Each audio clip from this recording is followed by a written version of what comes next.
राम कृष्ण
रूप पाहता लोचनी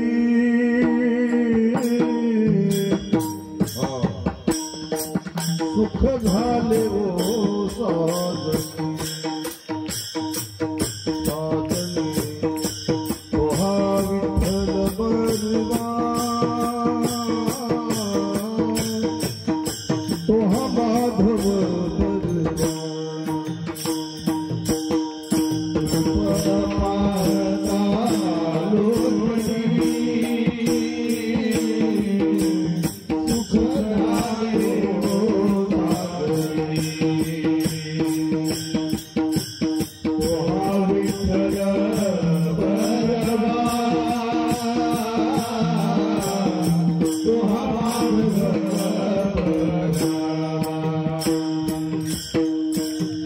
बहुत सुकृताची जोडी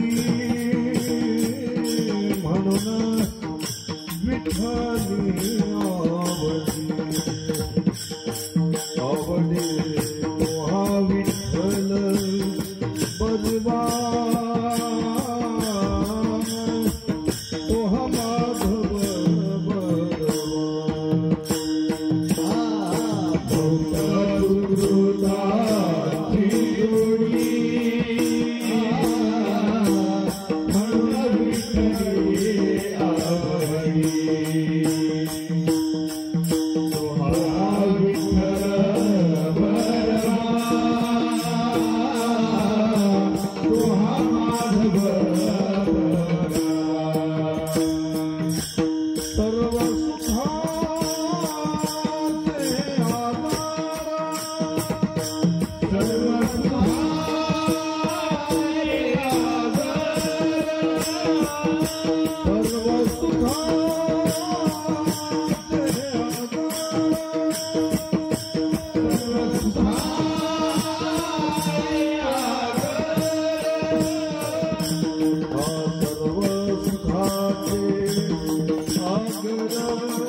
Devi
ऐसी जोडी करा रामकंठी धरा, ऐसी जोडी करा रामकंठी धरा, ऐसी जोडी करा रामकंठी धरा, ऐसी जोडी करा रामकंठी धरा।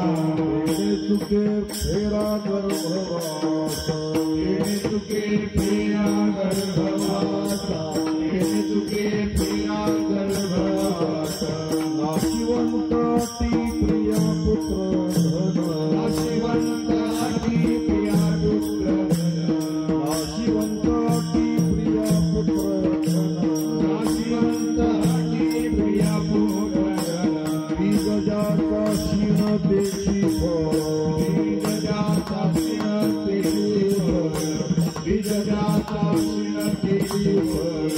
नाव धड करा सहस्रनामाची, नाव धड करा सहस्रनामाची, नाव धड करा सहस्रनामाची, नाव धड करा सहस्रनामाची। भव सिंधूचे धडी पावे, भव सिंधूची धडी पावे, भव सिंधूची धडी पावे। तुकामणी काळा हना तोंडावरी, तुकामणी काळा हना तोंडावरी, तुकामणी काळा हना तोंडावरी, तुकामणी काळा हना तोंडावरी।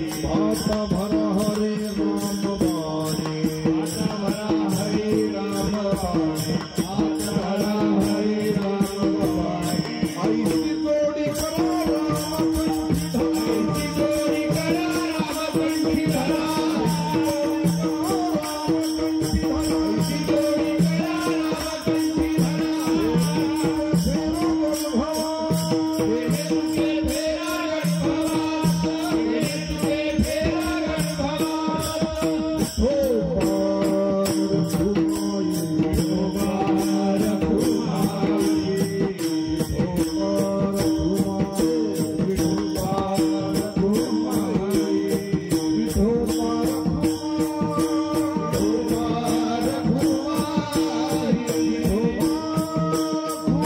हो पार घुमाई, विठो पार घुमाई, विठो पार घुमाई, हो पार घुमाई, हो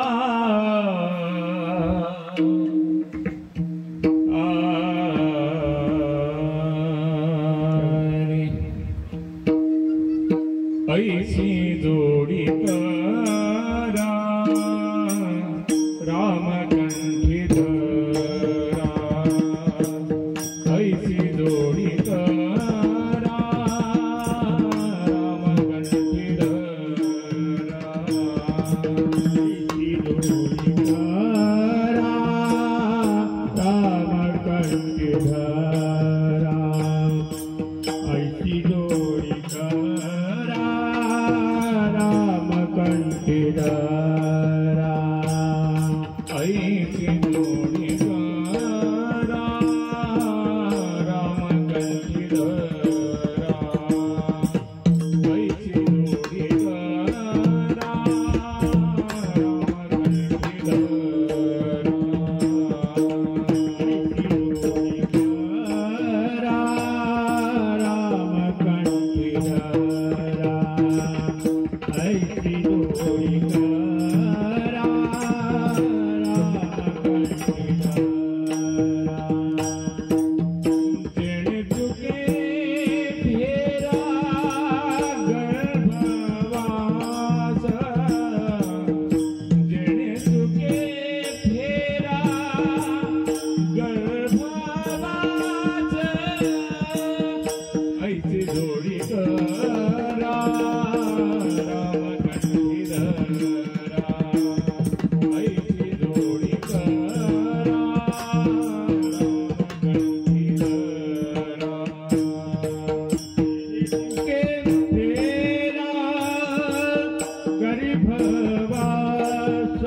जिणे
ऐसी जोडी करा रामकंठी धरा.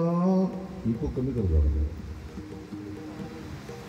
इको थोडं कमी ठेवायचं. गाताना चालेल, बोलताना थोडं कमी ठेवायचं.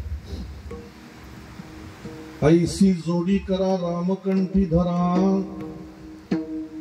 तेणे चुके फेरा गर्भवास.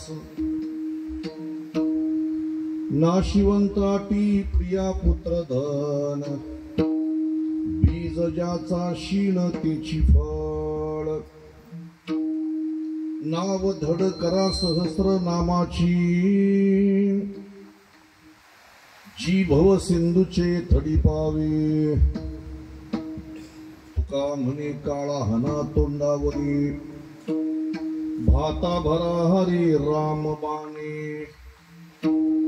ऐसी जोडी करा रामकंठी धरा, तेणे चुके फेरा गर्भवास. पांडुरंगा करू प्रथम नमन, दुसरे चरण संताचिया. त्यांच्या कृपादाने कथेचा विस्तारू बाबाजी सद्गुरुदास तुका.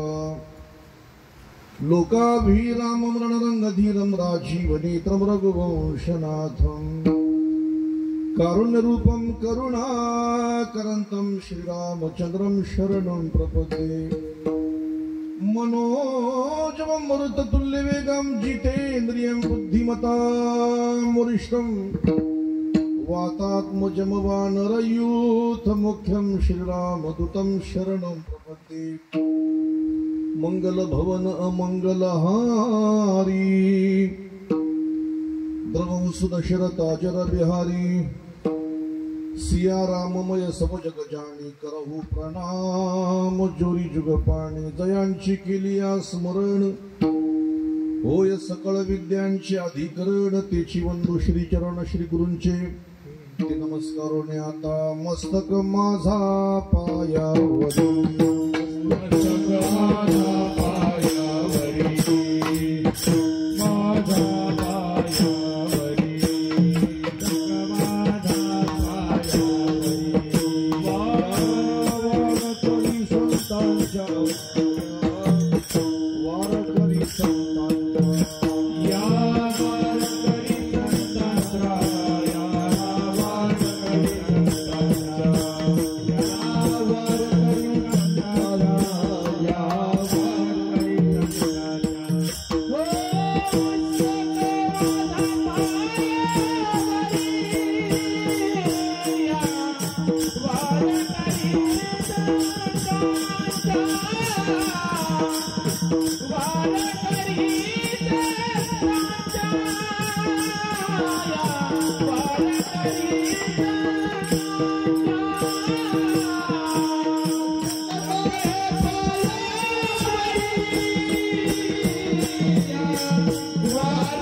ऐसी जोडी करा रामकंठी धरा, तेणे चुके फेरा गर्भवास.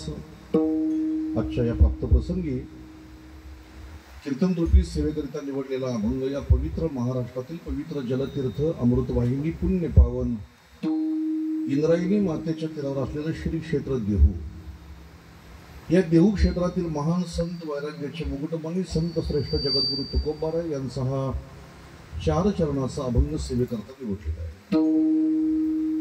या अभंगामध्ये जगद्गुरु तुकाराम महाराज आपल्याला म्हणजे तुम्हाला मला आपल्या सर्वांना समस्त मानव समाजाला आत्यंतिक दुःखाची निवृत्ती कशी करायची याचा उपाय तुकोबाराय प्रतिपादन करतात. थोडा गेन वाढवा, गेन वाढवा थोडा, म्हणजे लांबून बोलतो. जगद्गुरु तुकोबारायांनी अभंगामध्ये आत्यंतिक दुःखाची निवृत्ती करण्याचा उपाय प्रतिपादन केलेला आहे. असा हा अभंग मी सेवेकरता निवड. उद्या चैत्र शुद्ध नवमी अर्थात मर्यादा पुरुषोत्तम प्रभू श्री रामचंद्र भगवान परमात्म्याचा प्रगट दिवस. उद्याच्या दिवशी या भारतभूमीमध्ये, या भारतवर्षामध्ये शरयूच्या तीरावर अयोध्या नगरीमध्ये भगवान प्रभू श्री रामचंद्र प्रगट झाले. भये प्रगट कृपाला दीनदयाला कौसल्या हितकारी हर्षित महतारी मुनिमनहारी अद्भुत रूप विचारी. आणि उद्याच्या दिवशी भगवान प्रभू श्री रामचंद्र प्रगट झाले तो उद्याचा दिवस आहे. आणि राम जन्माच्या, राम प्रगट दिनाच्या पूर्वसंध्येचं कीर्तन माझ्याकडे आल्यामुळं उद्या प्रभू श्री रामचंद्र प्रगट होणार आहे. म्हणून आज आपण पूर्वसंध्येला त्यांचं भजन करावं, स्मरण करावं, म्हणून हा अभंग मी सेवेकरता औचित्य निवडलेला आहे. विठ्ठल विठ्ठल विठ्ठल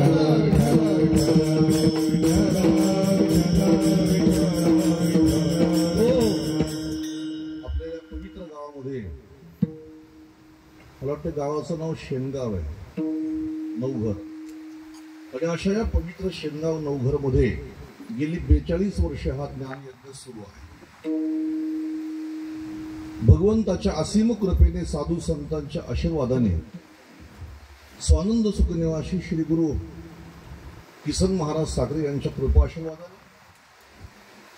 परमपूज्य महादेव महाराज जगताप यांच्या आशीर्वादाने आणि आपल्या भागातील वारकरी संप्रदायाचं तत्व घेऊन जगणारे तत्वनिष्ठ वैष्णव यांच्याकडे पाहतो, असे तानाजी महाराज कर्मुक यांच्या मार्गदर्शनाखाली हा सप्ताह सुरू आहे.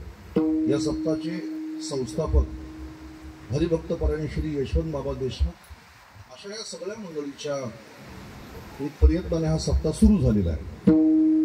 मगाशी मी जेव्हा आलो, गाडीतून उतरलो आणि यांच्या घरामध्ये गेलो, तेव्हा मला उद्धवने पहिला प्रश्न विचारला की तुमची खोपोली देण्याची पहिली वेळ असेल म्हटलं. तर कसा त्यांनी मला प्रश्न विचारला, म्हणजे त्यांचं म्हणणं की खोपोलीत मी पहिल्यांदा आलो. पण मला आता कीर्तन करून जवळजवळ साधारणतः 35 वर्ष झाली. पण सर्वात जास्त मी कीर्तनं केली ती कर्जत आणि खोपोलीमध्ये. सर्वात जास्त कीर्तनं जी माझी झाली असतील आता एवढ्या वर्षामध्ये ती आपल्या भागात. म्हणजे माझं बालपण सुद्धा इकडच्या लोकांनी पाहिलं आहे बरं का. आणि या अवस्थेपर्यंत मला कीर्तन करायची संधी आपल्या भागात प्राप्त होते, ऐक नाही भाऊ, हे माझं भाग्य आहे. आणि म्हणून या ठिकाणी मी संपूर्ण ग्रामस्थांना, कार्यकर्त्यांना, मंडळाला शतशः धन्यवाद देईन. खूप चांगलं वातावरण या ठिकाणी. मी थोडं 10 मिनिटं उशीर येणार असं मी त्यांना सांगितलं होतं, आणि काय येणार याचं कारण मी त्यांना सांगितलं होतं. त्यामुळे कीर्तनाला सांगत नाही. 10 मिनिटं कीर्तन थोडंसं उशिरा सुरू झाल्यामुळे आता मला अभंगामध्ये प्रवेश करायला 8 वाजलेले आहेत. पण जरी 8 वाजले असतील तरी मी असं चुकून सुद्धा म्हणणार नाही राहिलेलं पुढच्या वर्षी सांगेन म्हणून, ऐक नाही, राहिलेलं पुढच्या वर्षी सांगेन असं चुकून सुद्धा म्हणणार नाही. तर आमच्या कीर्तनकारांची सवय आहे, बघू राहिलेलं पुढच्या कीर्तनात बघू. आता पुढच्या वर्षी लोक तुला बोलवतील तेव्हा. आणि दुसरी गोष्ट, जरी लोकांची बोलायची इच्छा असेल तर तू जगला पाहिजे. क्षणभंगूर नाही भरोसा, असं आम्ही लोकांना सांगतो. आणि त्याच्यामुळे आता पुढच्या वर्षी मी सांगेन कीर्तनामध्ये असं न बोलता मला जे सांगायचं आहे ते या 1 तासामध्ये मी सांगून तुम्हाला मोकळं करणार आहे. विठ्ठल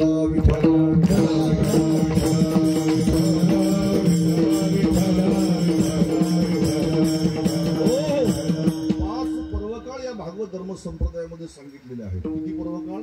5 पर्व विशेष भागवत धर्मी. नृसिंह जयंती, रामनवमी, हळूहळू वाजवा, वामन जयंती, कृष्णाष्टमी, उत्तमोत्तम, शिवरात्र. मला स्वर लागतो पण ती पेटीएममध्ये डिस्टर्ब करते अशी, हो हो हो अशी डिस्टर्ब करते. त्यापेक्षा मोबाईलचा सूर सुटवत चालेल आपल्याला. असं पर्व विशेष भागवत धर्मी, नृसिंह जयंती, रामनवमी, वामन जयंती, कृष्णाष्टमी, उत्तमोत्तम, शिवरात्र, हे 5 पर्वकाळ सांगितलेले आहेत. याच्यापैकी 4 पर्वकाळ विष्णूचे आहेत आणि 1 पर्वकाळ महादेवाचा आहे. आणि या 5 पर्वकाळांपैकी उद्याचा पर्वकाळ रामनवमीचा आहे. आणि अशा रामनवमीच्या पर्वकाळावर आपल्या सप्ताहाची सुरुवात तुम्ही सगळ्या मंडळींनी केलेली आहे. मी आपल्याला धन्यवाद याच्याकरता देईन, काहीतरी चालू आहे दुसरं, फक्त सा आणि प ठेवून दे. आपल्या सर्वांना धन्यवाद मी याच्याकरता देईन, या गोष्टी करता, कारण तुम्ही या ठिकाणी केवळ सप्ताह करीत नाही तर सप्ताहाच्या द्वारा तुम्ही चांगले विचार समाजापर्यंत पोहोचवण्याचं काम करताय. तुम्ही समाजाला दिशा देण्याचं काम करताय. एक आदर्श पिढी घडवण्याचं काम तुम्ही या सप्ताहाच्या माध्यमातून करीत आहात. आणि म्हणून आज समाजाला ज्याची गरज आहे पण त्याची गरज वाटत नाही तो विषय तुम्ही समाजाला देण्याचं काम करताय. आज जर आपण समाजाची परिस्थिती बघितली तर समाज केवळ फक्त 3 गोष्टीच्या मागे धावतो. कारण आम्हाला शाळेमध्ये ते शिकवलं गेलं की माणसाची गरज आहे अन्न, माणसाची गरज आहे वस्त्र आणि माणसाची गरज आहे निवारा. आणि शाळेमध्ये या गोष्टी आम्हाला शिकवल्यामुळं आम्ही अन्नाच्या मागे धावतो, आम्ही वस्त्राच्या मागे धावतो आणि आम्ही निवाऱ्याच्या मागे धावतो. पण एक गोष्ट आम्हाला शाळेमध्ये शिकवायला पाहिजे होती की मानवी जीवनामध्ये अन्न वस्त्र निवाऱ्याची गरज आहे, पण त्याचबरोबर आणखी एक गरज आहे ती म्हणजे विचारांची, चांगल्या विचारांची, संस्कारांची गरज आहे. आणि म्हणून तुमच्याकडे अन्न सुकाळाचं आहे पण खाण्याची अक्कल नसेल तर कधी कधी खाल्लेलं अन्न सुद्धा माणसाला मारक ठरतं, विष ठरतं. काही माणसं उपाशी मरतात आणि काही माणसांना खाण्याची अक्कल नसल्यामुळे खाऊन मरतात, विचार नसल्यामुळे चांगले. आता पुढे ऐका बरं का, कपडे तुमच्याकडे चांगले आहेत पण कपडे घालायची अक्कल नसेल तर कधी कधी घातलेले कपडे सुद्धा माणसाची फजिती करतात. आता जसं माणसं श्रीमंत होत चालले तसं माणसांच्या कपड्याचं माप कमी होत चाललं. ठीक आहे, कपड्याचं माप कमी होऊ लागलं आणि त्याच्यामुळे माणसं स्वतःला प्रतिष्ठित समजू लागली. एक गोष्ट मी सांगतो कीर्तनामध्ये, तानाजी बाबा जुन्या काळामध्ये म्हणजे आम्ही लहान असताना आपणही बघितलेलं आहे, मुलगा जर मुलगी बघायला आला आणि त्याची जर पॅन्ट कुठं फाटली असेल तर गावातली माणसं म्हणायची याला मुलगी देऊ नका कारण तो फाटलेली पॅन्ट घालून आलेला आहे. जर फाटलेली पॅन्ट घातलेला मुलगा आला तर माणसं त्याला मुलगी सुद्धा देत नव्हते. पण आता फाटलेल्या पॅन्टी घालून पोरं पोरी पाहायला जातात आणि मुलगी सुद्धा त्याला पसंत करते. मला एकाने विचारलं याच्याबद्दल तुमचं म्हणणं काय? म्हटलं याच्याबद्दल माझं एकच आहे का सगळं असून सुद्धा ज्याला भिकेचे डोहाळे लागले तो फाटलेली पॅन्ट घालतो. त्याला भिकेचे डोहाळे लागलेले आहेत, त्याला आता पुढे भिकारी व्हायचं त्याला. म्हणून कपडे आहेत पण घालण्याची अक्कल नाही, उपयोग काय? आता पुढे सांगतो, घर तुम्हाला देवाने चांगलं दिलंय, तुम्ही चांगलं घर बांधलंय मस्त, पण घरामध्ये राहणाऱ्या माणसांमध्ये जर विचार नसतील चांगले, उपयोग काय? त्या घरामध्ये तुम्हाला कलह पाहायला मिळेल. लक्षात ठेवा, भावाभावांमध्ये कलह, सासू सुनेमध्ये कलह, बापामध्ये मुलांमध्ये कलह. म्हणून घर चांगलं आहे, नुसतं घर असून भागत नाही, घरामध्ये विचार सुद्धा चांगले असावे लागतात. म्हणून मानवी जीवन जगत असताना ज्या विचारांच्या शिवाय मानवी जीवन समृद्ध होत नाही ते विचार या कीर्तनाच्या द्वारे मिळतात. विठ्ठल विठ्ठल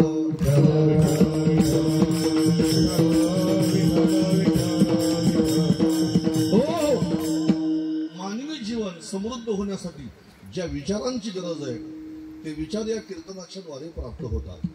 बाजारामध्ये विचार कुठे विकत मिळत नाही, पुस्तकं विकत मिळतील तुम्हाला, पण ते विचार तुमच्यामध्ये निर्माण करावे लागतात. म्हणून आमच्यामध्ये ते विचार कसे निर्माण करावे, कसे उत्पन्न करावे याचा विचार कीर्तनाच्या माध्यमातून सांगितला जातो. आणि 42 वर्ष तुम्ही या ठिकाणी हा कार्यक्रम टिकवून ठेवलेला आहे, काही साधी गोष्ट नाही. बरं, मी कीर्तनाची आता ही जाहिरात बघितली, पत्रक बघितलं आणि कीर्तनकार सुद्धा वाचले. सप्ताहाचा दर्जा मंडप किती भारी घातला त्याच्यावरून ठरत नाही, तुम्ही डेकोरेशन किती केलं याच्यावरून ठरत नाही, त्या सप्ताहामध्ये माणसं किती येतात त्याच्यावरून ठरत नाही, तर त्या सप्ताहामध्ये ठेवलेले कीर्तनकार काय दर्जाचे आहेत त्याच्यावरून सप्ताहाचा दर्जा ठरतो. काही लोकांनी पूर्णपणे सप्ताहाची चव घालवली. ते म्हटले माणसं जमले पाहिजेत म्हणून आम्ही कीर्तन ठेवतो. अरे पण आलेल्या महाराजाला किमान हे समजून सांगा तर तू कीर्तनच कर म्हणून. आणि म्हणून तुम्ही न सांगितल्यामुळं तो 50% कीर्तन आणि उरलेल्या 50%मध्ये त्याच्या मनाला वाटेल तसं चाळी करायला लागलेला आहे. वाईट वाटून घेऊ नका, कीर्तन हे परिवर्तनाचं साधन आहे, कीर्तन हे क्रांतिकारी साधन आहे. लहान मुलांनी कीर्तन करू नये असं मी कधी म्हटलोच नाही. हो, लोकांचा आमच्या बाबतीमध्ये काय आक्षेप आहे की वाघिंगे महाराज लहान मुलाला कीर्तन करू देत नाही. मी कधीच म्हणत नाही लहान मुलांनी कीर्तन करू नये, पण ज्या गादीवर तो मुलगा उभा राहिलेला आहे त्याने किमान त्या गादीचं भान ठेवावं, मर्यादा ठेवावी.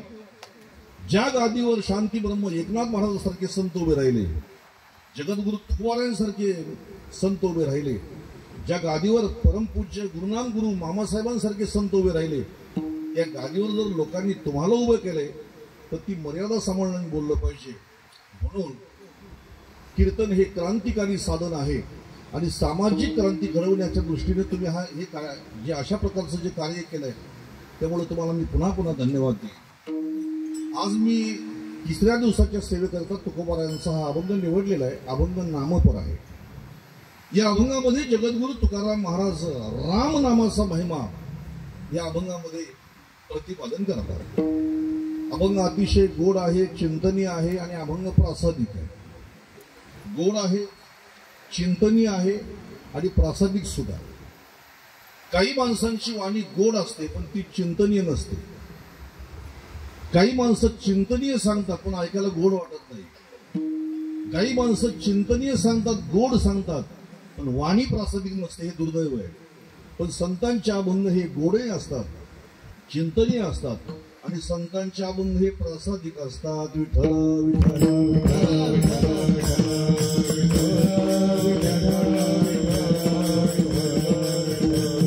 हो, संतांचे अभंग गोड का? ऐकायला गोड वाटतात. आता सकाळी इथं काकडा असतो की नाही? असतो काकडा. बरं, काकड्याची सुरुवात करताना वारकरी काय म्हणतात? रूप पाहता लोचनी सुख झाले ओ साजनी, तोहा विठ्ठल बरवा तोहा माधव भरवा. दुपारी भजन सुरू झालं, पुन्हा भले चाल बदलेल पण अभंग तोच आहे बरं का. रूप पाहता लोचनी सुख झाले ओ साजनी, तोहा विठ्ठल बरवा तोहा विठ्ठल बरवा तोहा माधव बरवा. संध्याकाळी हरिपाठाला विना घेतला, भले तिथं चाल बदलेल पण रूप पाहतालोचनीशिवाय हरिपाठाची सुरुवात होत नाही. कीर्तनकार आले, त्यांनी खांद्यावर विना घेतला, रूप पाहतालोचनीशिवाय कीर्तन सुरू होत नाही. आणि कीर्तन झाल्यानंतर जागर भजनाला लोक बसले तरी सुद्धा एकतरी माणूस म्हटला का गावातला का आता तो अभंग म्हणू नका, आता तो जुना झाला सकाळपासून म्हटल्यामुळं, असं म्हणत नाही. सकाळपासून 5 वेळा नाही पण 50 वेळा जरी गायला तरी कोणी आक्षेप घेऊ शकत नाही. कितीही वेळा गा तरी तो ऐकायला गोड वाटतो. त्याचं कारण आहे बरं का. एक शंका आहे, संतांचे अभंग ऐकायला पुन्हा पुन्हा गोड का वाटतात? का वाटतं सांगा बघू. तर त्याचं उत्तर एका वाक्यात देतो. माऊली श्री ज्ञानेश्वर महाराज भगवंताला म्हणतात अमृत. परमात्म्याला अमृत हे विशेषण आहे. सोनियाचा दिवस आजी अमृते पाहाला. परमात्मा अमृत आहे आणि भक्ती सूत्रामध्ये त्या परमेश्वराच्या भक्तीला अमृत स्वरूपाचे असं म्हटलेलं आहे.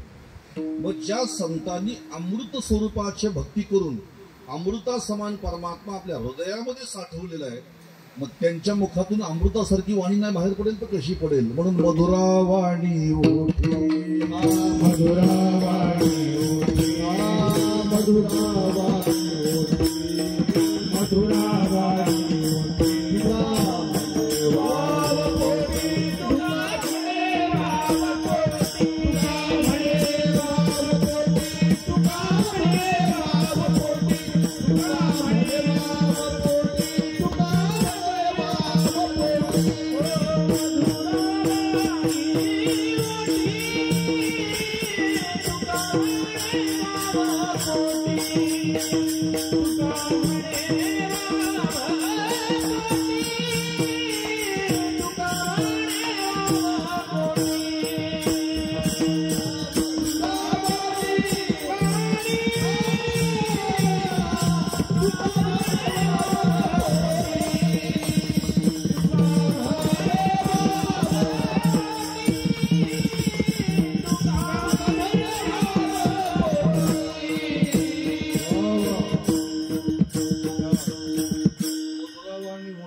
तो परमात्मा त्यांच्या हृदयामध्ये संत महापुरुषांच्या शब्दाला परतत्वाचा स्पर्श झालेला आहे आणि म्हणून ती वाणी ऐकायला गोड वाटते. कारण जरा मोकळा आवाज, मला त्रास व्हायला लागला.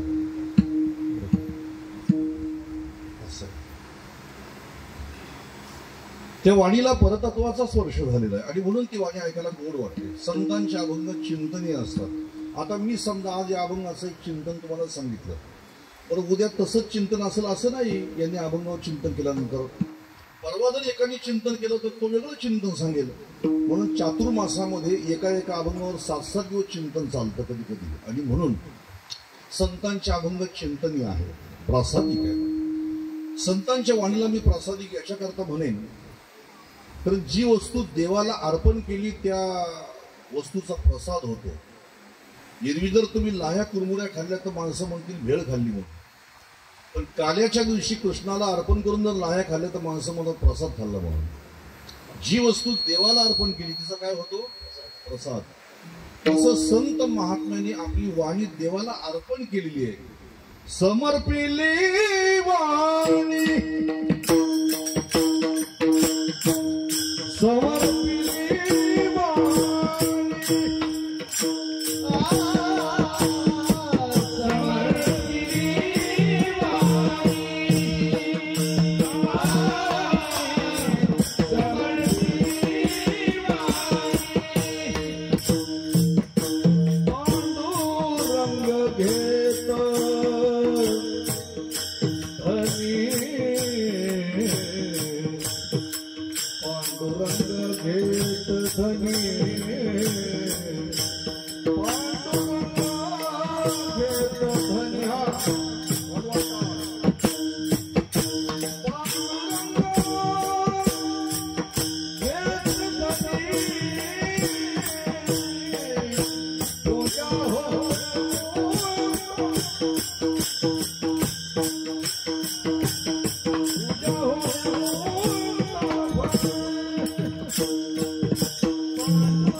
वाणी देवाला अर्पण केल्यामुळे त्यांच्या वाणीचा काय झाला प्रसाद झाला. इको कमी कर बाळा, मला इको नको, मोकळा कर फक्त आवाज, ताकद देऊन बोलायला लागतं. त्यांच्या वाणीचा प्रसाद झाला संत महापुरुषांच्या, आणि म्हणून ती वाणी प्रसादित आहे. पंढरपूरला तुम्ही कधी गेलात, आळंदीला कधी गेलात ना, येताना पेढे आणू नका, काही फरक पडत नाही आणलं तर. कुरमुरे आणू नका, लाह्या नका आणू पंढरपूर. एखाद्या मठात जायचं आणि एखाद्या महापुरुषाच्या मुखातली प्रसादिक वचन घरी घेऊन या, तुमच्याही जीवनाचा प्रसाद होईल आणि जगाचाही प्रसाद होईल. आम्ही आयुष्यभर लाह्यान कुरमुरे याला प्रसाद मानला. किती किलो लाह्या खाल्ले असतील आतापर्यंत, किती किलो पेढे खाल्ले असतील, किती किलो माणसांनी भात खाल्ला असेल, आणि प्रसादाचा अर्थच आम्हाला कळला नाही खऱ्या अर्थात. आमच्या जीवनातली प्रसन्नता संपलेली आहे. त्याला कारण आम्ही दही भाताला प्रसाद मानतो, आम्ही लाह्यांना प्रसाद मानतो. संत महापुरुषांच्या मुखातली प्रसादिक वचनं ऐकायची, मनामध्ये साठवायची, चिंतन मनन करायचं, त्याचं निधिध्यासन करायचं. आज मी अभंग जो सेवेकरता निवडलेला आहे, अत्यंत चिंतनीय अभंग आहे. जगद्गुरु तुकाराम महाराज या अभंगामध्ये आपलं दुःख संपवं याचा उपाय अभंगामध्ये सांगतात. आपल्या जीवनातलं दुःख जावं आणि आपल्या जीवनामध्ये शाश्वत सुख मिळावं, हा साधूचा हेतू आहे. कुणी विचारलं की साधू संतांचा अवतार का झाला, तर त्याचं उत्तरच आहे, आम्हाला आमच्या जीवनामध्ये प्रयत्न करून जे मिळत नाही ते देण्यासाठी साधूचा अवतार आहे. विठ्ठल विठ्ठल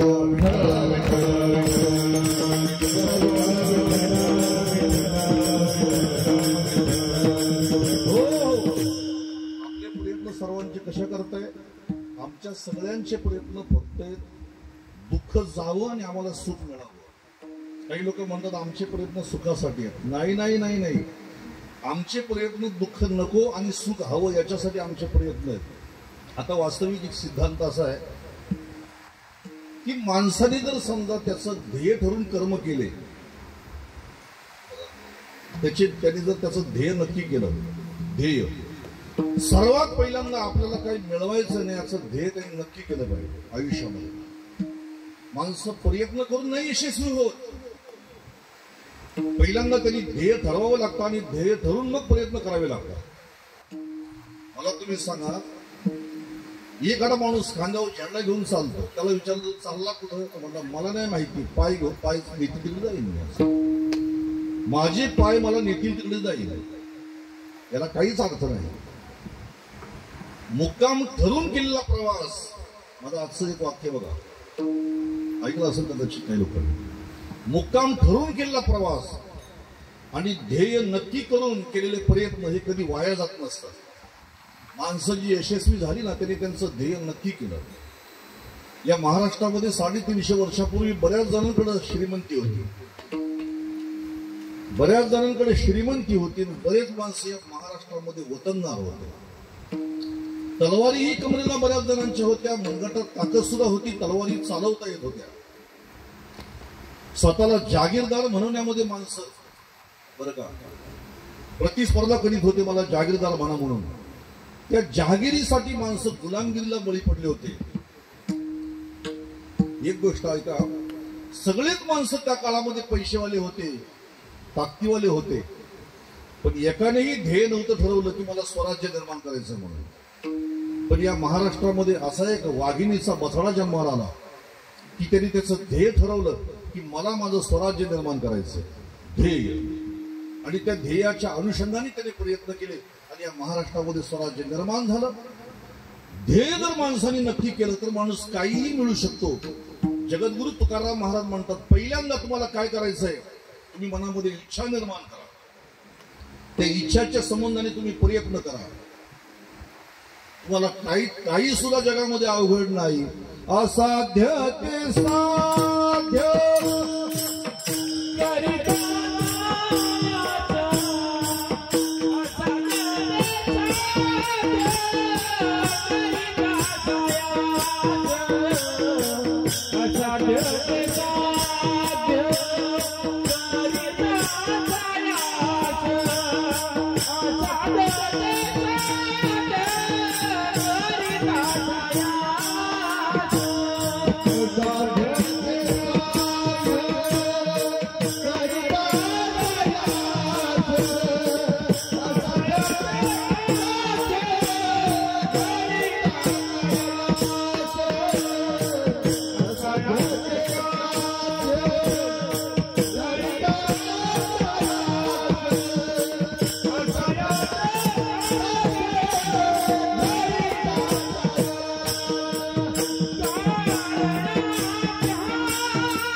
समुद्र पायवाट जोडे सगळं करता येतं.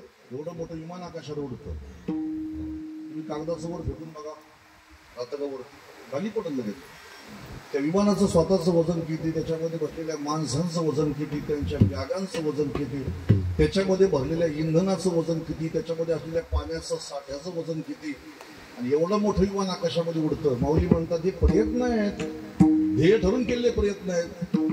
हो, या भारतामध्ये सगळ्यात पहिल्यांदा ज्यांनी संगणक निर्माण केले, भारतामध्ये सगळ्यात पहिल्यांदा ज्यांनी संगणक निर्माण केला, संगणक माहितीये कोण कोण कोण? बोला बोला बोला. विजयजी भटकर. बरं, त्यांना प्रश्न विचारला होता पत्रकारांनी, म्हणजे जी गोष्ट अशक्य पण तुम्ही कशी काय शक्य करून दाखवली, ते म्हटले ज्ञानेश्वरीतली मी ही ओळी वाचली होती का प्रयत्न केल्यानंतर माणसाला काही सुद्धा जगामध्ये अवघड नाही. बघा, या भारतामध्ये जो पहिला संगणक निर्माण केला तो मराठी माणसाने केलाय.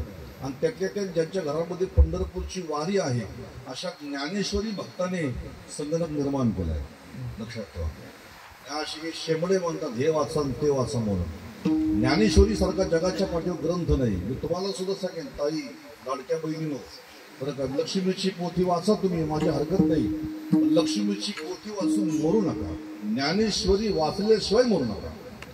लक्ष्मी तुम्हाला श्रीमंती दे, दुसरं काय देणार आहे, पण ज्ञानेश्वरी तुम्हाला तुमचं दर्शन घडवते. लक्षात ठेवा. समजा लक्ष्मीने तुम्हाला पैसे दिले, त्यातले किती पैसे तुम्ही सोबत घेऊन जाणार आहे मला सांगा. घेऊन जाणार पैसे काही. लक्ष्मी तुम्हाला ऐहिक सुख देऊ शकते, पण ज्ञानेश्वरी ऐहिक आणि पारलौकिक सुख देण्याचं ताकद ज्ञानेश्वरीमध्ये. यांना बसवा जरा, पारायणला बसत नसतील जरा. लक्षात ठेवा. आमचा तोच प्रयत्न आहे. घराघरामध्ये हर घर ज्ञानेश्वरी आणि हर कर ज्ञानेश्वरी असा प्रयत्न बरं का स्वामी गोविंद देवगिरीजीच्या माध्यमातून आम्ही सुरू केलेला आहे. वाचा कधी ज्ञानेश्वरी. बाकीच्या ग्रंथांमध्ये इतरांच्या कथा आहेत, ज्ञानेश्वरीमध्ये आमची स्वतःची कथा आहे. दुसऱ्याचं जीवन समजून घेण्यामध्ये आपलं आयुष्य चाललंय, कधी स्वतःला समजून घ्या ना. म्हणून विजयजी भटकर हे म्हणतात, मी ही ओवी वाचली की प्रयत्न केल्यानंतर माणसाला काही कठीण नाही. मला सांगा, तुम्ही प्रयत्न केल्यानंतर जर जगामध्ये काही अवघड नाही असं जर म्हणणं आहे, मग आम्हाला सुखाची इच्छा नाही का? आहे ना. दुःख जावं अशी आमची इच्छा नाही का? आहे ना. दुःख जावं आणि सुख मिळावं अशी आमची इच्छा आहे आणि त्याच्यासाठी आमचे प्रयत्न आहेत. पण तरी सुद्धा आम्ही तिथं सफल होत नाही, म्हणजे काहीतरी आमचं चुकतं. आणि म्हणून जे आमचं चुकतं ना ते सांगण्यासाठी साधू संतांचा अवतार आहे. तुकाराम महाराज म्हटले, तुम्ही नाराज होऊ नका, हताश होऊ नका. जेव्हा सगळे प्रयत्न संपतात ना तेव्हा गाथा हातात घ्यायची. जेव्हा सगळे प्रयत्न संपतात ना तेव्हा ज्ञानेश्वरी हातात घ्यायची. तुकाराम महाराज म्हणतात, तुम्ही सायास करून जर तुम्हाला सुख मिळत नसेल, दुःख जात नसेल, तुम्ही आता माझं ऐका. मी तुम्हाला सुख देण्यासाठी झालेलो आहे. बरं का. वाढावया सुख भक्तिभाव धर्म कुळाचार नाम विठोबाचे. आणि मला देवानी याच्याकरताच पाठवलेलं आहे. बरं का. तुका म्हणे माझ धाडिले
देवानी याच्याकरताच पाठवलंय, तुमचं दुःख घालवण्यासाठी, तुम्हाला सुख मिळावं याच्यासाठीच पाठवलंय.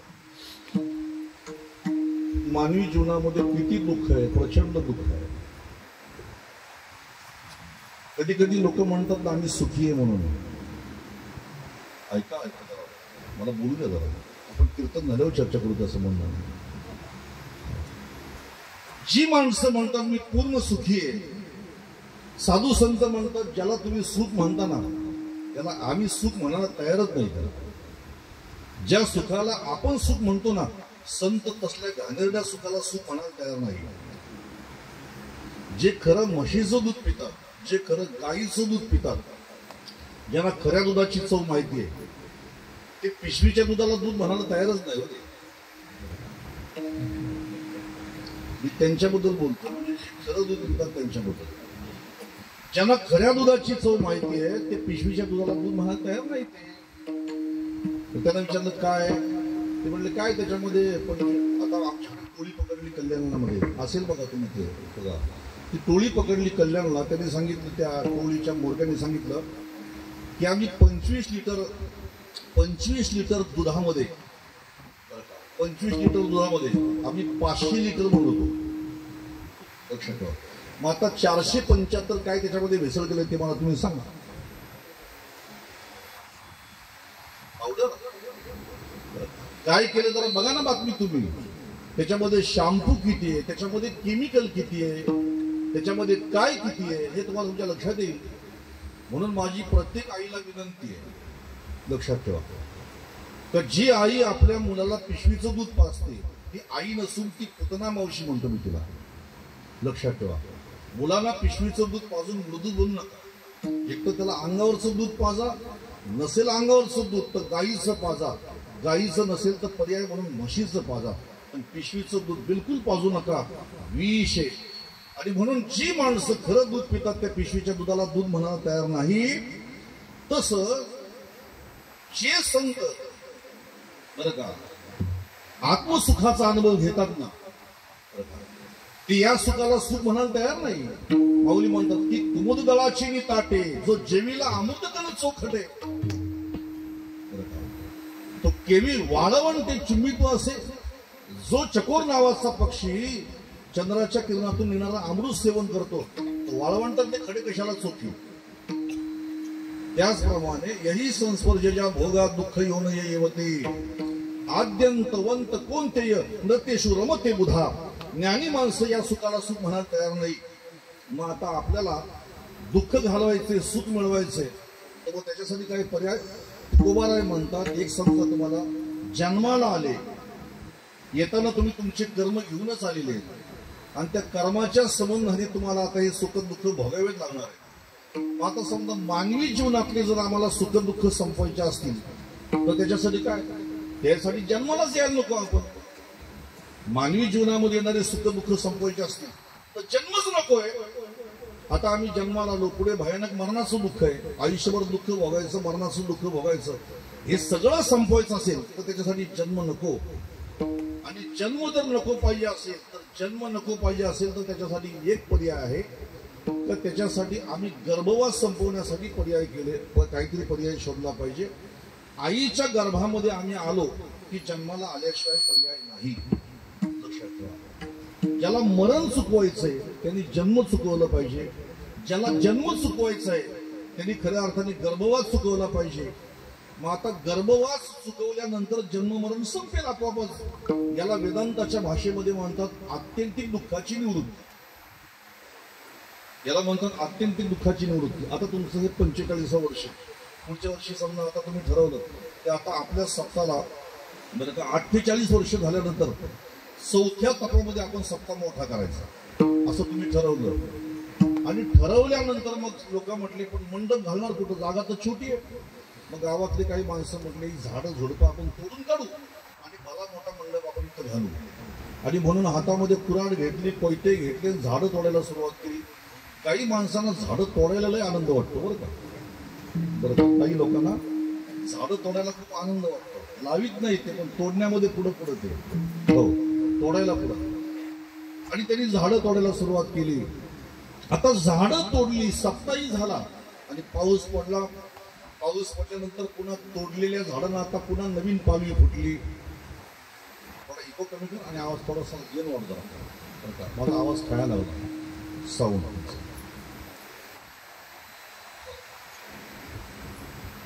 पुन्हा त्या झाडाला अशी पालवी फुटली, त्या मुळाला अशी पालवी फुटली आणि मग पुन्हा ते वाढायला लागलं. झाड कुऱ्हाडीने तोडणं, मुळं जमिनीमध्ये शिल्लक आहे, याला म्हणायचं लयरूप निवृत्ती. मूळ शिल्लक आहे अजून, पण एका कार्यकर्त्यांनी सांगितलं कशाला टेन्शन घेता, आपला जेसीबी दाराशी उभा आहे, जाऊन घेऊन या, मुळातून झाड काढून फेकून द्या. झाडाची मुळं खणून काढली आणि फेकून दिलं, याला म्हणायचं आत्यंतिक निवृत्ती. तसं मात्र या जन्माचं खऱ्या अर्थाने मूळ खणून काढलं पाहिजे आणि याचं मूळ आहे गर्भवास. जेव्हा गर्भवास संपेल तेव्हा जन्मही संपेल आणि तेव्हा मृत्यूही संपेल. गर्भामध्ये आल्यानंतर यावं लागतं. म्हणून श्रीमद भागवताच्या प्रथम स्कंदामध्ये भागवत महात्म्यांमध्ये शुकदेवजी महाराजांचं चरित्र आलेलं आहे, आपण सगळ्यांनी ऐकलं असेल.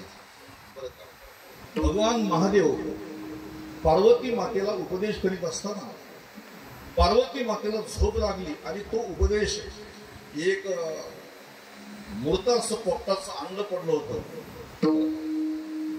त्या अंड्यामध्ये अंड्याच्या पर्यंत तो उपदेश भगवान परमात्म्याचा पोहोचला आणि त्याला चेतना आली. त्या अंड्याला अशी चेतना आली. त्या अंड्यातून एक पिल्लू बाहेर पडलं पोपटाचं आणि पोपटाचं पिल्लू बाहेर पडलं. भगवान शंकराचं लक्ष गेलं की या पोपटाने माझ्या मुखातून आलेला उपदेश श्रवण केला. राग आला आणि हातातला त्रिशूळ धरकवला. तो पोपट उडाला निघाला सरळ आणि व्यास पत्नी आरणी देवीच्या पोटामध्ये जाऊन तो आता त्या ठिकाणी राहू लागला. आरणी देवी गर्भवती होत्या. हाच पोपट त्यांच्या पोटामध्ये जाऊन राहिला ते शुकदेवजी महाराज. आणि ते पोटामध्ये जेव्हा आले आरणी देवीच्या तेव्हा त्यांनी पोटातलं बघितलं. अरे अरे अरे, जर आतमध्ये एवढी दुर्गंधी आहे तर बाहेर किती दुर्गंधी असेल. आणि म्हणून ते पोटामध्ये लपून राहिले. सोनी कोळी शुक राहे गर्भी आंधळा शिनला येर झारी दुःख आठवी वेळा मागील सोशिले ते नामी म्हणे गोपाळा पावला त्या कारणे लाज राखीने काळा विठोबाचा धर्म जागो त्याचे चरणी लक्ष लागो. सुखदेवजी महाराज आईच्या पोटामध्ये लपून राहिले. किती महिने तर 9 महिने नाही, 9 वर्ष नाही. मला इको जरा कमी ठेवणार नाही. खरंच मला इको लागत नाही. मला कमी ठेवायचं जरा. आईच्या पोटामध्ये 9 महिने लपून राहिले नाही, 9 वर्ष नाही, 12 वर्ष लपून राहिले. आता जिच्या पोटामध्ये बाळ असतं ना तिला काय वेदना असतात ते तिचं तिला माहिती. व्यासांकडे तक्रार केली. अहो बघा ना जरा अजून बाळ जन्माला येत नाही. व्यासांनी भगवान कृष्ण परमात्म्याला सांगितलं देवा जरा बघा ना अजून बाळ जन्माला येत नाही. आणि भगवान परमात्म्याने जेव्हा गर्भाकडे बघितलं लक्षात आलं अरे हे तर शुक आहे, हे राधाराणीचे शिष्य आहेत पूर्वजन्मीचे. आणि मग त्यांनी प्रार्थना केली शुकदेवजी महाराजांना या ना बाहेर. आता शुकदेवजी महाराज म्हटले मी बाहेर येईन पण थांबणार नाही बरं. तर मला कळालं जर गर्भवास इतकं भयानक आहे तर बाहेरचा जन्म किती भयानक असेल. आणि म्हणून आईच्या पोटातून बाहेर पडले पण ते थांबले नाही. ब्राह्मणाचे पोर एक केळासी झाले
जन्म चुकला पाहिजे. जन्म चुकवण्यासाठी गर्भवास चुकला पाहिजे. आणि गर्भवासाची समूळ निवृत्ती करण्यासाठी त्याच्यासाठी एक उपाय आहे. आणि तो उपाय मी तुम्हाला सांगतो. तुम्ही काय करा जीवनामध्ये तुम्ही अशी जोडी करा. कोणती जोडी करा हे तुकोबाराय अभंगाच्या प्रथम चरणात जोडी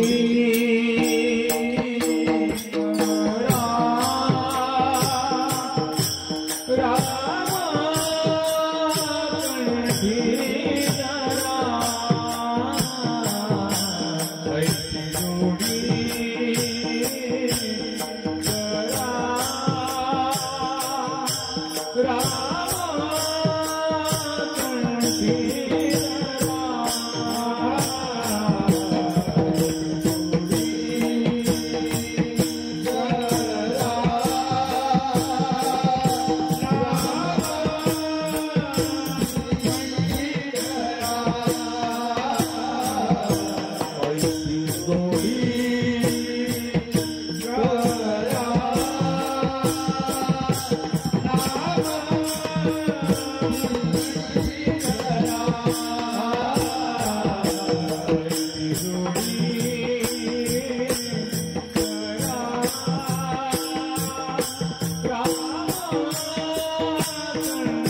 माझ्यासोबत येणारा बाबा एक आमचा गायक असतो कायम ठेवलेला, प्रमाणपट गीत गायची मागं सुद्धा मीच वाढायचं, त्यामुळे त्रास होतो. पण आज ते आले नाही. रात्री आम्ही श्रीवर्धनला होतो, तिकडं दिघीला होतो रात्री. सकाळी यायला झाला, उशीर विलंब झाला. सकाळचं कीर्तन मग मला संध्याकाळी चिंता तीच होती. म्हटलं रामनवमीची सप्ताह सुरू आहे आणि साथीला म्हटलं कोणी आहेत का नाही. पण आज अशी साथ आहे, अशी जर मला रोज भेटली तर मी 110 वर्ष करू शकतो. वा वा, परत एकदा खड्या वाजवायची. विठाला विठाला हो, तुकोबाराय म्हणतात आईशी जोडी करा. तुम्हाला गर्भवास चुकवायचं आहे ना, म्हणून सांगतो तसं करा. आईशी जोडी करा. महाराज कैसी जोडी करू सांगा. म्हणतात राम कंठी धरा, राम कंठामध्ये धारण करा. आता इथे राम कंठी धारण करा असं ऐकल्यामुळे काही लोक आहेत ना अर्धवट ज्ञानी, ते शब्दबोध घेतील आणि असं ठरवतील आपण आता असं करू, रामाचा फोटो आणू आणि धाग्यामध्ये ओवून तो गळ्यामध्ये आपण बांधू. बऱ्याचशा लोकांना अर्थबोध होत नाही, शब्दबोध घेतात. ते म्हटले बरं झालं तुम्ही सांगितलं, आजपासून आम्ही रामाचा फोटो गळ्यामध्ये बांधू. राम कंठी धरा याचा अर्थ असा नाही की रामाचा फोटो कंठात बांधा म्हणून. तर रामाचा फोटो कंठात बांधा असं नाही सांगायचं त्यांना. बांधला तर ठीकच आहे, पण राम नाम तुम्ही कंठामध्ये धारण करा. जसं कंठी धरिला कृष्णमणी अवघा जनी प्रकाश, त्याप्रमाणे राम नाम तुम्ही कंठामध्ये धारण करा. इथे एक शंका उपस्थित झाली आहे आणि ती शंका तुम्ही सोडवतो बरं का. जास्त काही लांबीत नाही, तुम्ही काही टेन्शनमध्ये येऊ नका. काही लोक घरावर लागतात, घडी घडी माझं लक्ष आहे तुमच्याकडे. एवढा मोठा भला मोठा घड्याळ तुम्ही मला दिसायला ठेवलाय, काय चिंता करताय तुम्ही? विठाला विठाला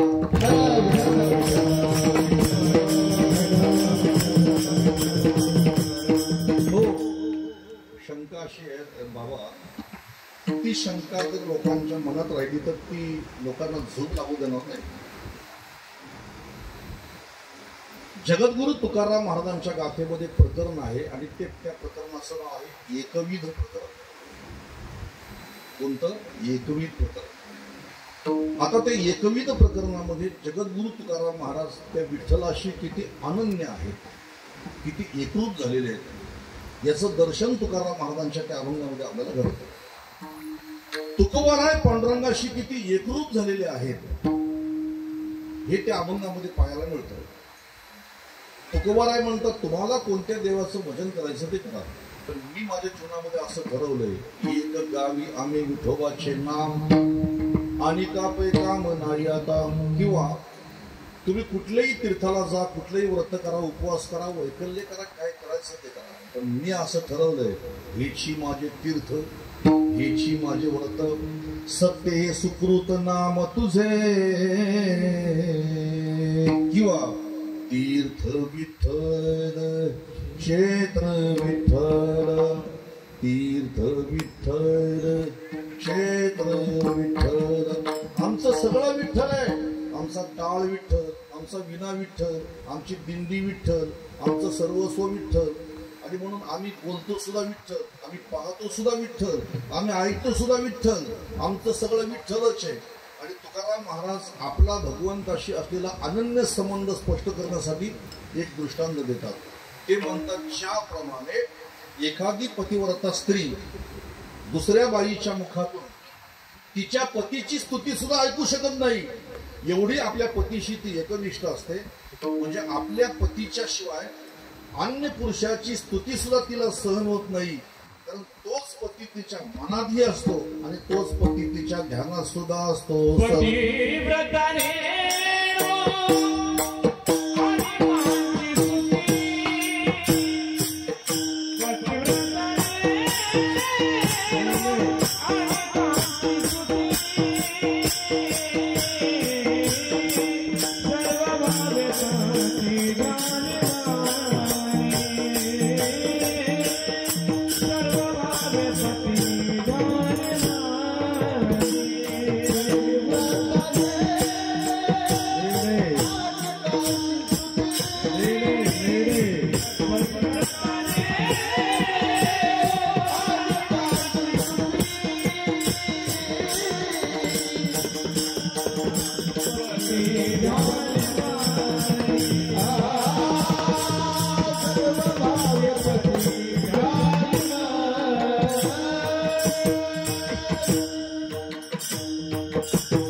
पतिव्रता नेणे आणि कांची स्तुती, ती दुसऱ्या पुरुषाची स्तुती सुद्धा कारण ऐकत नाही, वर्णन तर करायचं लांब गेलं. तसं तुकोबाराय म्हणतात, आमच्या मुखातून जर विठ्ठलाशिवाय अन्य कुणाची स्तुती झाली तर आम्हाला ब्रह्महत्येचं पाप लागेल. अनेकांची स्तुती आम्हा ब्रह्महत्या. मी तुमच्या विरोधात नाही बोलत, पण एक गोष्ट स्पष्ट करतो थोडीशी. पतिव्रता ही जे विशेषण आहे, पतिव्रता ही संज्ञा आहे. ही संज्ञा आचरणातून सिद्ध होते.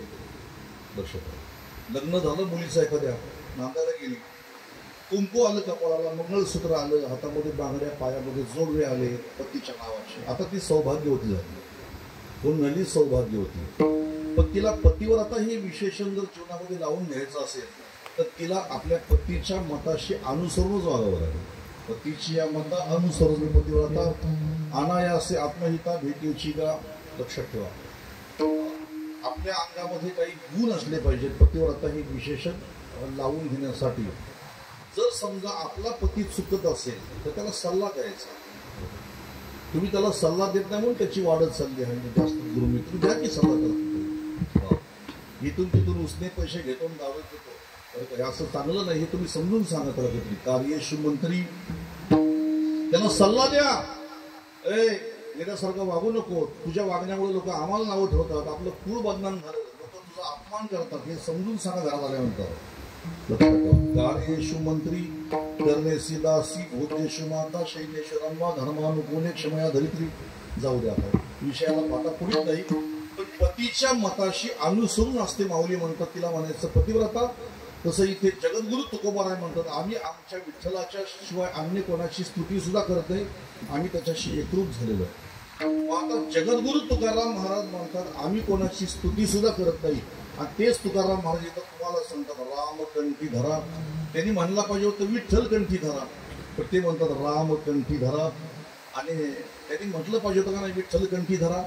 मग ते विठ्ठल कंठी धरा असं न म्हणतात राम कंठी धरा असं जेव्हा म्हणतात ना, तर तिथं आता असं उत्तर आपल्याला देता येईल की आपल्याला राम आणि विठ्ठल यांच्यामध्ये भेद तेव्हा संभवतो आपल्याला त्या देवाच्या स्वरूपाचं ज्ञान नसतं तेव्हा. देवाच्या स्वरूपाचं ज्ञान नसलं तर मग आम्हाला भेद संभवतो. एकदा देवाच्या स्वरूपाचं ज्ञान झालं तर तिथं भेद संभवत नाही. जो राम होता तोच कृष्ण झाला, आणि जो कृष्ण होता तोच इथे विठ्ठल झाला. गोकुळात याने सोऱ्या केल्या फार, म्हणून सामोरी उभा केला, म्हणून सामोरी उभा केला. गोकुळात याने सोऱ्या केल्या फार. जो राम तोच कृष्ण, जो कृष्ण आहे तोच विठ्ठल आहे. अरे तोच विठ्ठल म्हणजे अनेक अवताराची खाण आहे. अवताराची राशी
ज्यांनी अनंत अवतार घेतले तोच विटेवर उभा आहे.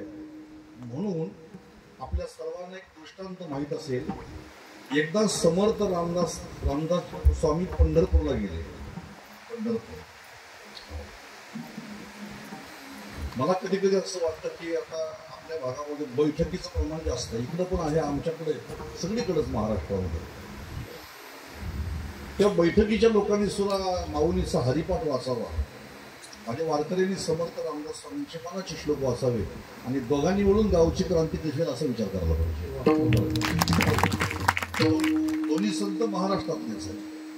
म्हणून समर्थ रामदासांच्या जीवनातले प्रसंग ते पंढरपूरला गेले आणि पंढरपूरला गेल्यानंतर पांडुरंगाच्या मंदिरामध्ये गेल्यानंतर पांडुरंगाकडे त्यांनी बघितलं. आता ते खरं म्हणजे राम भक्त होते. म्हणून पांडुरंगाच्या मंदिरात जेव्हा गेले बघतात समोर तर प्रत्यक्ष श्री पांडुरंग परमात्म्याने त्यांना श्रीराम रूपात दर्शन दिलं. श्रीराम रूपात दर्शन दिल्यानंतर आणि तिथं त्यांच्या नेत्रपाती अशा तटस्थ झाले. बापरे, मी ज्याची उपासना करतो, ज्याचं ध्यान करतो तोच इथं कमरेवर हात ठेवून उभा आहे आणि आज मला त्याचं प्रत्यक्ष दर्शन झालं. म्हणून आपण असं करू, आता त्याला प्रश्न विचारू. आणि म्हणून समर्थ रामदास स्वामींनी त्याला प्रश्न विचारला, येथे उभा का श्रीरामा, येथे उभा का श्रीरामा, मनमोहन मेघ श्यामा मनमोहन मेघ श्यामा येथे उभा का श्रीरामा काय केले धनुष्यबाण करकटेवरी ठेवून येथे उभा का श्रीरामा. म्हणजे आता तुमचा संशय संभ्रम दूर झाला. जेव्हा देवाच्या स्वरूपाचं ज्ञान होतं तेव्हा तो परमात्मा आणि बाकीचे देव भिन्न नसून ते एकच आहेत. आणि म्हणून इथे आमचे तुकोबाराय तुम्हाला सांगतात रामकंठी धरा तेने चुके फेरा गर्भवास. रामाचं नाम जर कंठामध्ये धरलं तर तुमचा गर्भवासाचा फेरा चुकेल. मग राम नाम कंठामध्ये धारण करण्याचा आणि गर्भवास चुकण्याचा काय संबंध आहे हेही तुम्हाला सांगतो. पण त्याच्या आधी हे तुम्हाला सांगायचंय की आतापर्यंत आम्ही जी जोडी केली ती जोडी कशी आहे तर ती सगळी जोडी नाशिवंत आहे. नाशिवंत अटी प्रिया पुत्र धन बीज ज्याचा शीन त्याची फळ. ही सगळी जोडी नाशिवंत आहे. प्रिया पुत्र धन. आणि तुकाराम महाराज आम्हाला सल्ला देतात तर तुम्ही असं करा नामरूपी नौकेमध्ये बसा पण ती नाव तुम्ही जरा धड करा व्यवस्थित करा जरा तिला कुठं छिद्र पडता कामा नाही. म्हणून नाव धड करा सहस्रनामाची जे भव सिंधूचे थडी पावे. आणि असं जर तुम्ही भजन केलं तर काळ सुद्धा तुमच्या अंगावर आला तरी काळाची सुद्धा टाप चालणार नाही.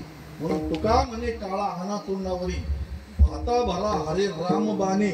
म्हणजे मी 3 चरण सरळ बोलून गेलो म्हणून कीर्तन संपलं असं कोणी समजू नका. आता थोडस भजन करू आणि त्याच्यानंतर 1-2 शंका आहे ते सोडून मग कीर्तन आपण पूर्ण करू. विठोबार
कंठी धरा असं म्हणायच्या ऐवजी राम तुम्ही ओठी धरा ओठी तोंडी धरा असं बोलले असते तरी चाललं असतं.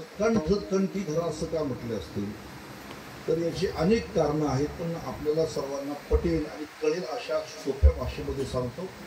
साधू संतांचा एकच प्रयत्न आहे आपण सगळे वार्षिक परीक्षेमध्ये पास व्हावे.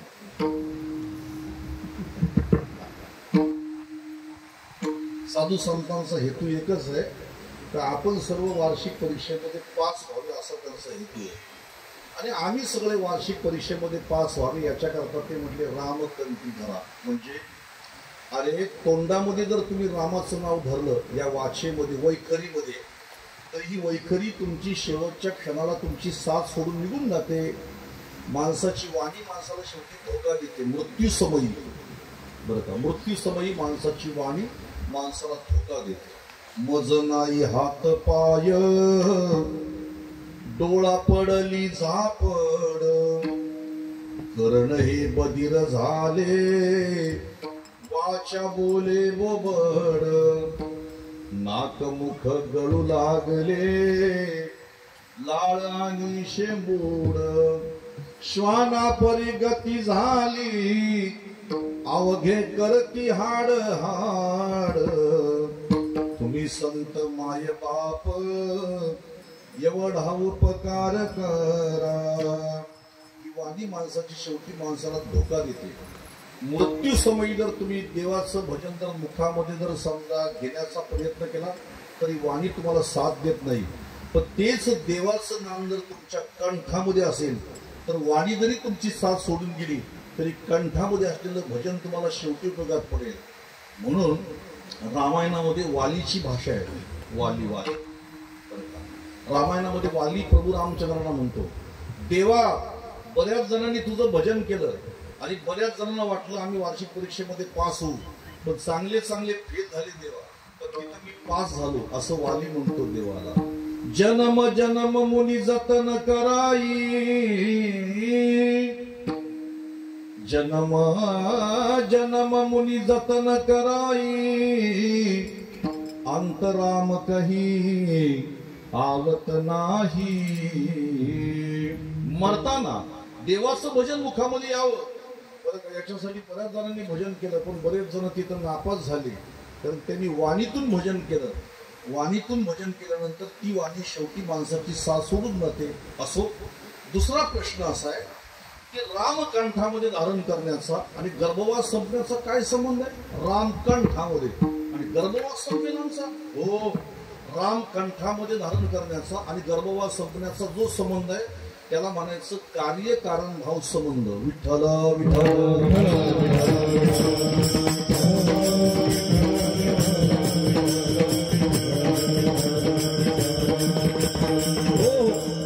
म्हणजे गर्भवास हे कार्य आहे.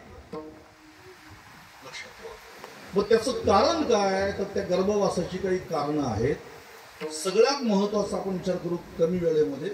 पहिलं कारण आहे त्याचं पाप, दुसरं कारण आहे कर्म आणि तिसरं कारण आहे वासना. वासनेमुळे जन्म घ्यावा लागतो, कर्मामुळे जन्म घ्यावा लागतो आणि पापामुळे सुद्धा जन्म घ्यावा लागतो. जेव्हा राम कंठामध्ये येतो, राम कंठामध्ये आला आणि भजन सुरू झालं का मग आपले कर्मच राममय होऊन जातात. कर्म धर्म त्यांचा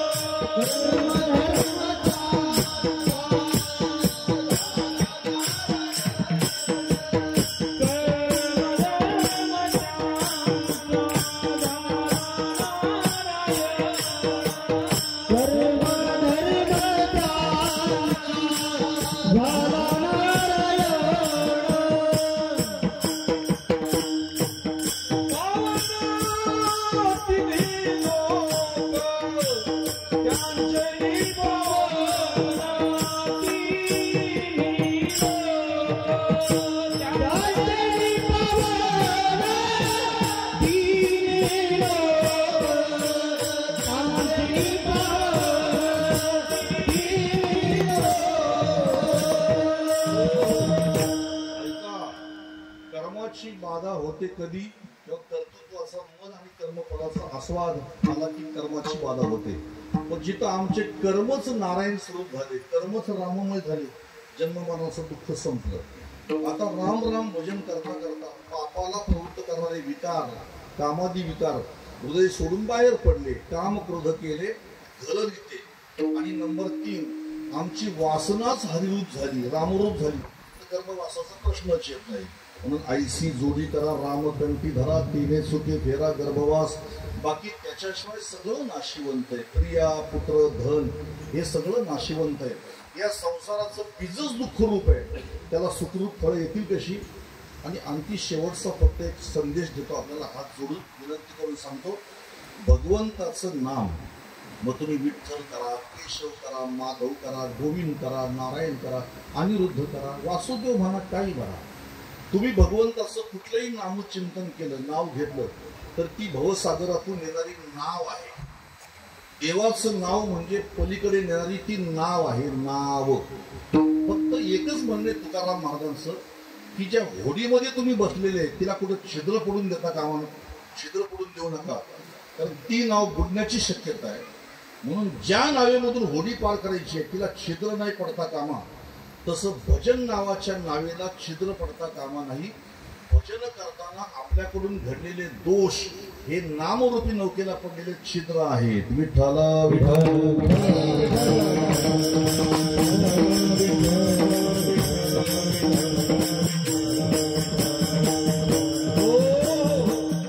असो. भजन करताना बरं का आपल्याकडून संतांची निंदा घडता कामा नाही.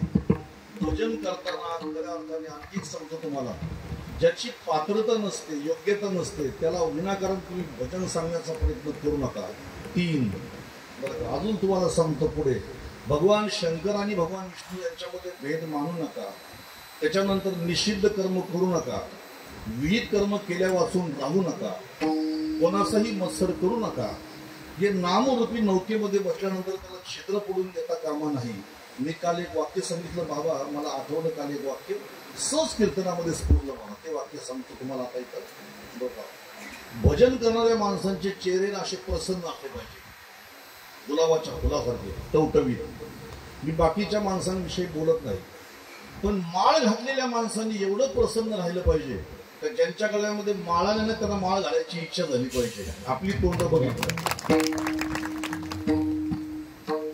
म्हणून विनाकारण कोणाचाही द्वेष करू नका, तिरस्कार करू नका. या नामरूपी नौकेमध्ये तुम्ही बसलात ना, ती पलीकडे गेल्यासाठी ती धीड करा, ती धड करा. तुकाराम महाराज म्हणते, कारण बाकीचं काय घेऊन बसला तुम्ही, गर्भवास तर चुकेलच, पण काळ जरी तुमच्या अंगावर आला तरी तो काळाची सुद्धा सत्ता तुमच्यावर चालणार नाही. त्याच्या थोबाडीत मारण्या एवढी ताकद तुमच्या अंगामध्ये निर्माण होईल. म्हणून तुकाराम म्हणे, काळा हाना तोंडावरी भाता भरा हरे रामबाणे ज्ञानेश्वर.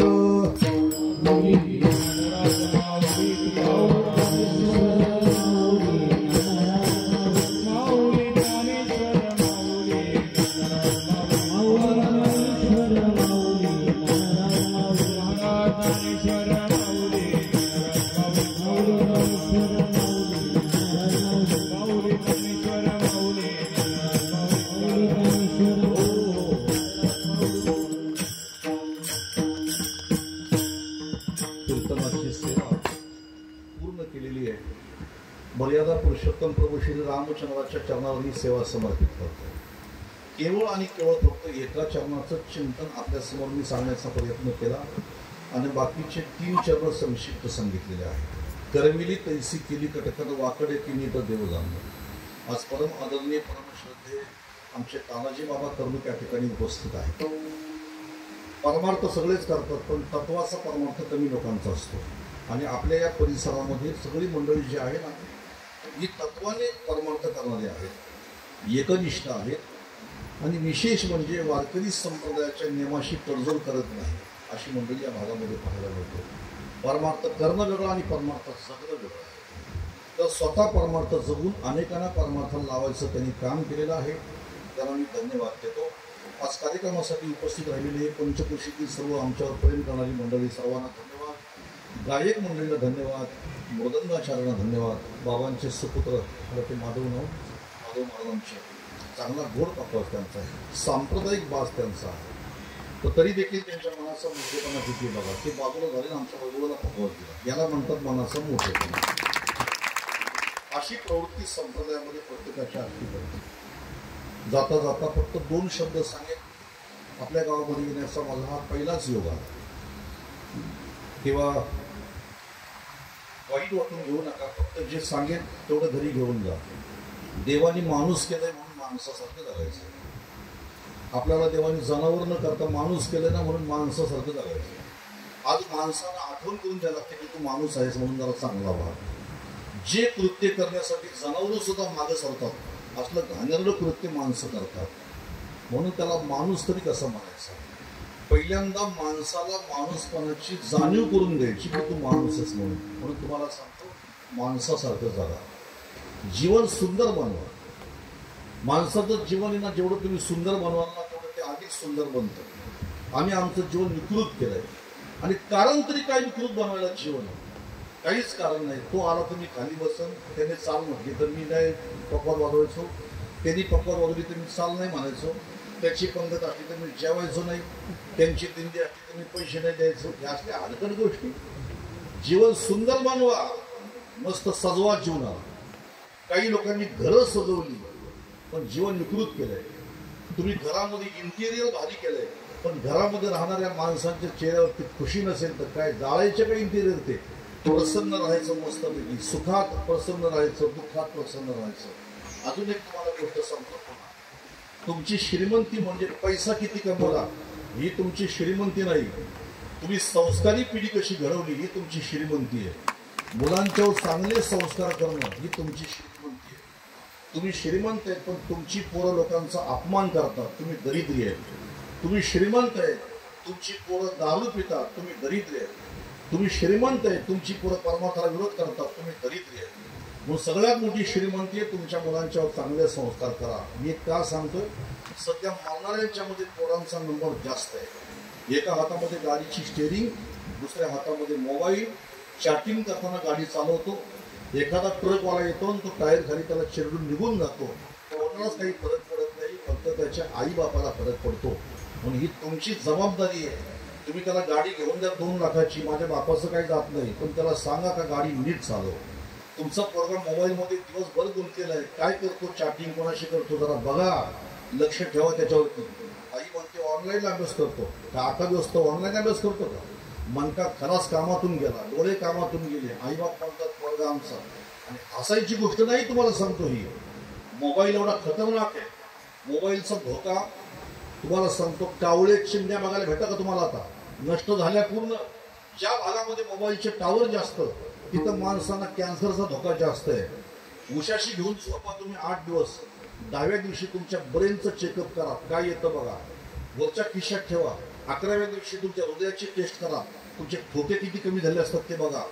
आणि पाळण्यामध्ये झोपलेला मुलगा 6 महिन्याचा, आई त्याच्या हातामध्ये मोबाईल देते आणि टीव्हीच्या मालिका बघत बसते.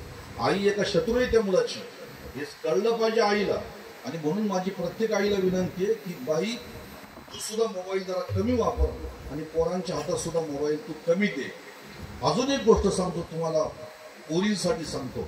मी कीर्तन करतो हे बरोबरच आहे, पण धर्म जागरणाचं काम गेली अनेक वर्षापासून करीत असल्यामुळं ज्या गोष्टी आमच्या निदर्शनास आल्या त्या तुम्हाला मी सांगतो. पोरीनो, मोबाईलवरती कोणाचा हाय आला त्याला हाय देऊ नका, कोणाचा हॅलो आला त्याला रिप्लाय देऊ नका. कुणी तुम्हाला नाव विचारलं नाव सांगू नका, घरचा पत्ता विचारला पत्ता देऊ नका, कुणी ओळख करायचा प्रयत्न केला ओळख करू नका. तुम्ही विचार न करता मोबाईलवरती कोणाशी ओळख करता आणि त्याचा परिणाम असा होतो. उरणला एका पोरीने एका पोराशी ओळख केली, रूपांतर प्रेमात झालं, तिचे 36 तुकडे केले त्या पोराने. केले की नाही 36 तुकडे? जबाबदार कोण आहे? समाज आहे, आईबाप आहे का पोरगी आहे? आणि म्हणून त्या पोरीचे 36 तुकडे झाले. उरणच्या पोरीला माहित होतं तो नालायक आहे पोरगा, तरी सुद्धा त्याच्या प्रेमात पडली मोबाईलवरती. त्याने तिच्या अंगावर एक सुद्धा जागा नाही कोरी ठेवली, एवढी तिला शस्त्राने तिला पूर्णपणे तिला कापून टाकली. काही पोरींचे फ्रीजमध्ये सापडले, काही जमिनीत पुरले, काही पोरी विकल्या, काही लग्न करून मुलं उत्पन्न करून सोडून दिल्या. आज त्या पोरी मरणी आत्मा भोगतायत. म्हणून माझी तुम्हाला विनंती, पोरीनो, निर्णय स्वतःच्या हाताने स्वतः घेऊ नका. ज्या बापाने तुम्हाला लोकांकडून कर्ज घेऊन शिकवायचा प्रयत्न केलाय आणि मोबाईल घेऊन दिलाय, तो बाप तुमचा घरापर्यंत येताना ताट मानेने आला पाहिजे. ही जबाबदारी तुमची आहे, लक्षात ठेवा. मोठ्या व्हा, सुनीता विल्यम, कल्पना चावला अशा मोठ्या व्हा. घराचंही नाव मोठं करा, गावाचं नाव मोठं करा आणि राष्ट्राचंही नाव तुम्ही उज्ज्वल करा. धर्माने जगा, धर्म तुम्हाला जगवेल. तुम्ही धर्म जगवा, धर्म तुमचं रक्षण करेल. झालेली सेवा प्रभू श्री रामचंद्राच्या चरणी समर्पित करतो आणि इथेच माझ्या वाणीला विराम देतो. विठ्ठल जय जय.